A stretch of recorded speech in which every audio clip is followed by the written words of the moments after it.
A hierarquia no reino das trevas. O inferno é constituído por principados, potestades, príncipes das trevas e hostes espirituais da maldade. Qual a diferença entre eles? Neste vídeo, amados irmãos, vamos falar um pouco da hierarquia no reino das trevas, dos anjos caídos que se tornaram demônios.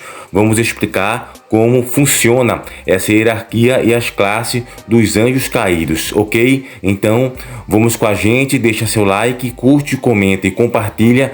Se inscreve aqui no canal Curiosidades da Bíblia 2.0 e sem delongas, vamos ao assunto. Imaginamos que o reino do mal seja uma bagunça, sujo e desorganizado, porém, não é assim. Mesmo consciente de que é um derrotado, Satanás é altamente organizado. Existe uma hierarquia infernal. O diabo comanda espíritos malignos, organizados em vários grupos, principados e potestades.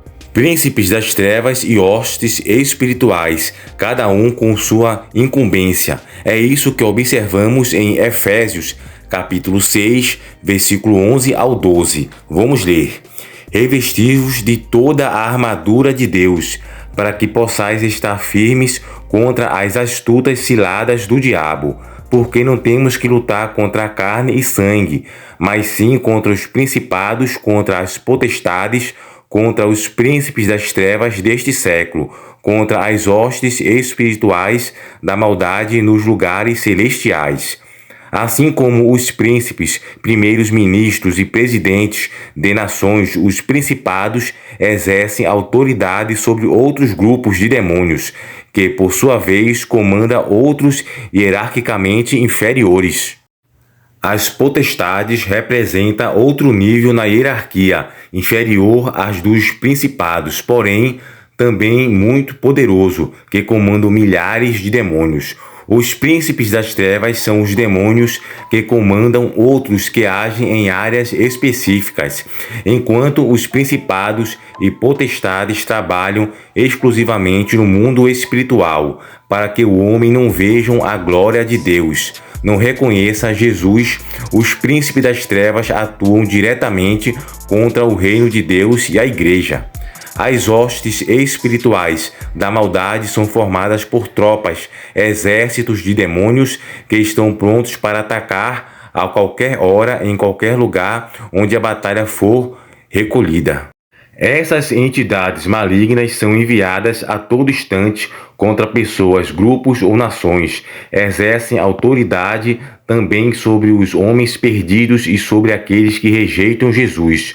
O reino das trevas é tão organizado que não há divisão. Os demônios trabalham unidos. O próprio Jesus reconheceu isso em Mateus capítulo 12, versículo 25 ao 26. Satanás é o príncipe deste século e o mundo jaz no maligno. Sabemos que somos de Deus e que todo mundo está no maligno, como diz em João capítulo 5, versículo 19. O diabo tem muitos planos, porém o principal é matar o homem. O ladrão não vem senão a roubar, a matar e a destruir. João capítulo 10, versículo 10. O inimigo é tão terrível que pode transformar um simples fato em um caos na vida de qualquer pessoa. Contudo, não é onipotente. Mesmo não sendo todo-poderoso, ele tem alguns poderes. Quando caiu pela sua rebeldia, Lúcifer perdeu sua glória, mas não todo o seu poder. Então, fique atento e permaneça firme em Cristo, orando, lendo a sua palavra e sendo fiel à sua vontade. Então você pode observar que há sim um exército do mal organizado, planejando para levar mais e mais pessoas para o lago de fogo, enxofre do inferno, a segunda morte, para o sofrimento e a perdição eterna. Tanto os principados para fazer com que as pessoas não observem e não dê valor ao Evangelho de Jesus Cristo para serem salvas, para ficarem apenas iludidos com as coisas terrenas daqui desta vida, a riqueza, a soberba, a arrogância e as coisas passageiras, tudo isso eles trabalham para levar mais e mais pessoas para a perdição. Agora vamos aproveitar e falar mais um pouco sobre o anjo caído, Lúcifer, o Satanás. Muitos acreditam que o diabo não existe. mas ele é real, embora não seja visível. Outros acham que ele existe, mas imaginam como um ser feio, vermelho e chifrudo. No entanto, nas Sagradas Escrituras, ele é descrito como serpente e dragão. Isso indica que é sorrateiro, venenoso, ágil, forte e possui grande poder de destruição, como está em Apocalipse, capítulo 20, versículo 2, sendo capaz, inclusive, de transfigurar-se em um anjo de luz, como está em 2 Coríntios, capítulo 11, versículo 14. Em hebraico, o vocábulo Satanás significa adversário. Já o termo grego diabo vem do verbo diabolos, que significa o que tira de um lado e de outro, que desune, separa, semeia a discórdia. Esse ser espiritual é assim conhecido porque, em virtude de suas disposições hostis, promove todo tipo de impiedade, opondo-se a Deus e aos homens. É um astuto estrategista que veio matar, roubar e destruir, como está em João, capítulo 10, versículo 10. A maior parte dos teólogos concorda que antes de tornar-se Satanás, o adversário era Lúcifer, que significa portador de luz, um anjo perfeito e bom, o aferidor da medida, cheio de sabedoria e perfeito em formosura, como está em Ezequiel, capítulo 20, versículo 12, o querubim ungido, para proteger, estabelecido no Monte Santo de Deus, no meio das pedras afoguedas. Ele era perfeito nos seus caminhos, desde o dia em que foi criado, até que se achou iniquidade nele. Ao rebelar-se contra Deus, Lúcifer foi expulso do céu. Na queda, arrastou consigo um terço dos anjos. Tudo isso aconteceu antes que o homem existisse. Sendo assim, Satanás não é apenas um princípio ou uma força do mal ou do caos que atua no universo com a permissão, delimitação de Deus, visando aos seus eternos propósitos, como pensam alguns. Satanás é um ser espiritual, como está em 1 Pedro capítulo 5, versículo 8, que não dorme, não se alimenta, nem se cansa. Ele odeia tudo quanto Deus criou e trabalha 24 horas para destruir e levar a cabo seus malignos intentos. A Bíblia usa vários adjetivos e cognomes para descrever Satanás, como inimigo, adversário, diabo, tentador, acusador, destruidor, assolador, maligno, pai da mentira, serpente e dragão. Todos estes apontam para o caráter perverso dele. O diabo é um expert em mentir, iludir e enganar, e é por meio da mentira que se estabelece a sua finalidade é destruir e matar.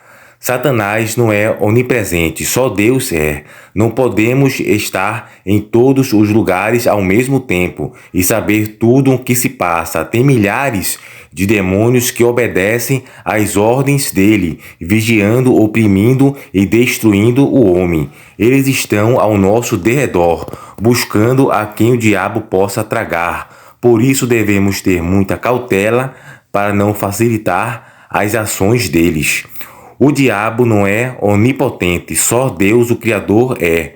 Porém, dentro dos limites permitidos por Deus, Satanás tem certo poder na terra e usa-o para levar o homem a pecar e para assombrar-se dele, afrontando o Criador e tentando frustrar seus planos de salvação da humanidade.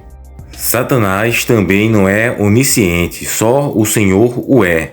Porém, consegue sugerir pensamentos maus à nossa mente e atentar-nos. É por isso que, em momento algum, devemos esquecer que estamos constantemente em uma guerra espiritual, nem desobedecer à palavra de Deus para não ficarmos vulneráveis ao inimigo. Então, falamos aqui um pouco nesse vídeo sobre a hierarquia do mal do reino das trevas, como é organizado em principados e potestades, e falamos também um pouco sobre o vilão deste século, o principal inimigo que é descrito na Bíblia como Satanás, o inimigo ou o adversário. Falamos um pouco sobre esses dois assuntos, certo? Espero que você tenha compreendido um pouco sobre a hierarquia e a organização do reino, dos principados e potestades que Paulo fala, e também sobre Satanás, o anjo de luz, que caiu e se rebelou contra Deus e quer levar todas as pessoas para o sofrimento eterno junto com ele. Então, se você gostou desse tipo de conteúdo, curte, comenta e compartilha. Compartilhe esse vídeo com algum amigo seu da igreja ou alguém que você quer evangelizar para entender um pouco mais sobre a hierarquia de Satanás. Também recomenda o canal Curiosidades da Bíblia 2.0 para que ele possa entender mais da palavra de Deus e se motivar a poder estudar, ler atentamente as escrituras sagradas para ter um comportamento e um estilo de vida mais próximo e agregado ao Evangelho e a Deus, ok? Então, terminamos aqui esse vídeo. Obrigado você que ficou com a gente até o final do vídeo. Espero que você cresça na palavra de Deus e no conhecimento e também na prática, que possa viver o Evangelho aqui nesta vida para poder participar da vida eterna com Deus. Então aqui também vamos passar algumas sugestões de leituras da Bíblia, onde fala mais sobre o adversário, nosso inimigo, que é em Isaías capítulo 14, versículo 11 ao 15, e também no livro do profeta Ezequiel, capítulo 28, versículo 12 ao 15, e Lucas capítulo 10, versículo 18, ok? Então fiquem todos com Deus, até o próximo vídeo.